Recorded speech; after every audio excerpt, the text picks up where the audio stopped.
અહીં સમાચારની વાત કરીએ વડોદરાથી જાણકારી કે જ્યાં સ્પાની આડમાં ચાલતા સેક્સ રેકેટનો પર્દાફાશ થયો છે। માંજલપુરમાં ધી રોયલ સ્પામાં ચાલતું હતું કૂટણખાનું। પરપ્રાંતીય યુવતીઓને નાણાંની લાલચ આપતા હોવાનો આરોપ। પોલીસે દરોડા પાડી 7 મહિલાઓને કરાવી મુક્ત। આરોપી ગ્રાહકો પાસે યુવતી દીઠ ₹4,000 લઈને સેક્સ રેકેટ ચલાવાતું હતું। પોલીસે એક આરોપીની ધરપકડ કરી અને એક ફરારની શોધખોળ હાથ ધરાઈ છે।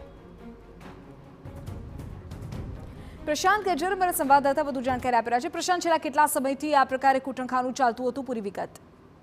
બિલકુલથી વડોદરા શહેરના માંજલપુર વિસ્તારમાં ધ રોયલ સ્પા એક આવેલું છે। તેની અંદર દેહ વેપારનો ધંધો ચાલતો હોવાનું ATHUને બાતમી મળી હતી। જે બાતમીના આધારે ત્યાં દરોડો પાડવામાં આવ્યા હતા। દરોડા દરમિયાન ત્યાંથી 7 ભોગ બનનાર યુવતી પોલીસને મળી આવી હતી, જેને પોલીસે રિહાઈ કરાવી હતી।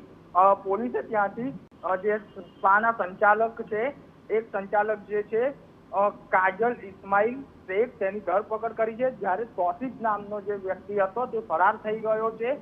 તોસીફ જે છે તે ગ્રાહકો દીઠ 1200 થી 1500 રૂપિયા લેતો હતો અને જે યુવતી છે તેની પાસેથી 3,000 કે 4,000 રૂપિયા જે ભાવ હશે એ નાખ્યો હતો અને એમની પાસેથી પૈસા એકઠી અને યુવતીઓને 1200 કે 1300 રૂપિયા આપી રૂપિયાની લાલચ આપી દેહ વેપારનો ધંધો કરાવતા હતા। ત્યારે પોલીસે બાતમીના આધારે રેડ પાડી છે।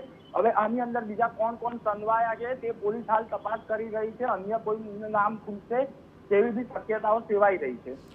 પ્રશાંત, આભાર તમામ વિગતો બદલ।